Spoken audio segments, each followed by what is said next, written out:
दोस्तों, क्या आप जानते हैं कि भगवान श्री कृष्ण ने कुरुक्षेत्र को ही क्यों चुना था महाभारत के युद्ध के लिए? इसके पीछे अपनी एक अलग ही कहानी है। महाभारत का युद्ध कुरुक्षेत्र में लड़ा गया था।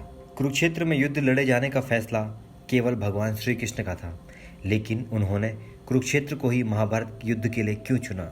जब महाभारत युद्ध होने का निश्चय हो गया तो उसके लिए जमीन तलाश की जाने लगी। श्री कृष्ण जी बढ़ी हुई असुरता से ग्रसित व्यक्तियों को उस युद्ध के द्वारा नष्ट करवाना चाहते थे, पर भय यह था कि यह भाइयों का, गुरु शिष्य का तथा संबंधी कुटुंबियों का युद्ध भी है। एक दूसरे को मरते देखकर कहीं संधि न कर बैठे, इसलिए ऐसी भूमि युद्ध के लिए चुननी चाहिए जहां क्रोध और द्वेष के संस्कार पर्याप्त मात्रा में हों। उन्होंने अनेकों दूत अनेकों दिशाओं में भेजे कि वहां की घटनाओं का वर्णन आकर उन्हें सुनाए।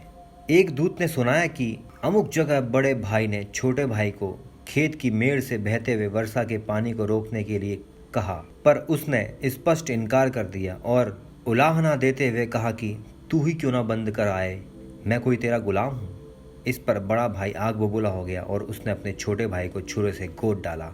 उसकी लाश को पैर से पकड़ घसीटता हुआ उस मेड़ के पास ले गया जहाँ से पानी निकल रहा था। वहाँ उस लाश को पैर से कुचल कर लगा दिया। इस नृशंसता को सुनकर श्री कृष्ण ने निश्चय किया कि यह भूमि भाई भाई के युद्ध के लिए ही उपयुक्त है।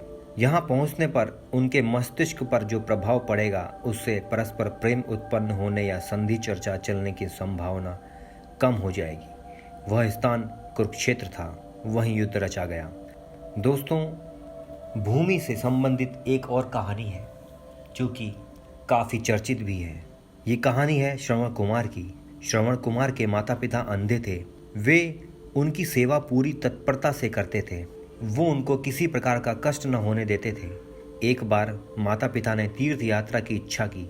श्रवण कुमार ने कांवर बनाकर दोनों को उसमें बिठाया और उन्हें लेकर तीर्थ यात्रा को चल दिए।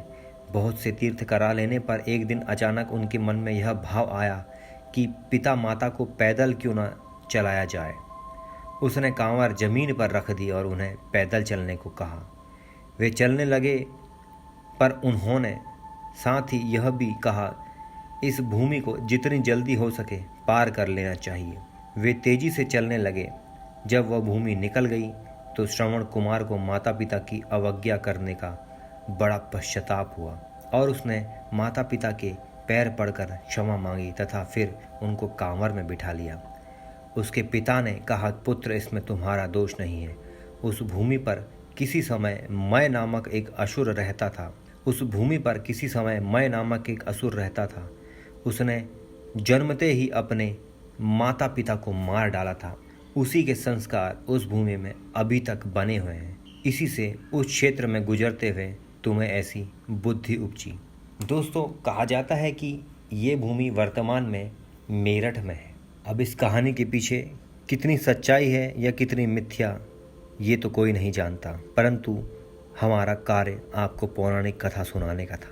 दोस्तों, आशा करते हैं कि आपको ये कथा पसंद आई होगी। अगर आपको हमारी ये वीडियो पसंद आई तो कृपया करके हमारे चैनल को सब्सक्राइब करें। मिलते हैं बहुत जल्दी अगली एक इंटरेस्टिंग वीडियो के साथ। तब तक के लिए नमस्कार।